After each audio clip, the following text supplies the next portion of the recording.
ఏంటక్క పూజ చేసుకుంటున్నావా? ఆ అయ్యో, అలా పూజ చేసేటప్పుడు ఆవులింతలు తుమ్ములు రాకూడదని పెద్దవాళ్ళు చెప్తారు కదక్క.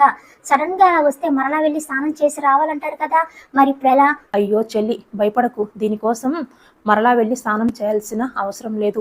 ఇవన్నీ కూడా మన శరీరంలో వచ్చే సహజ లక్షణాలు. కాకపోతే మన మనస్సాక్షి అనేది ఒప్పుకోదు కాబట్టి మన పెద్దవాళ్ళు అలాగే మన శాస్త్రాల్లో దీనికి చక్కని పరిష్కారం అనేది చెప్పారు. మన కుడి చెవిలో గంగాదేవి కొలువై ఉంటుంది.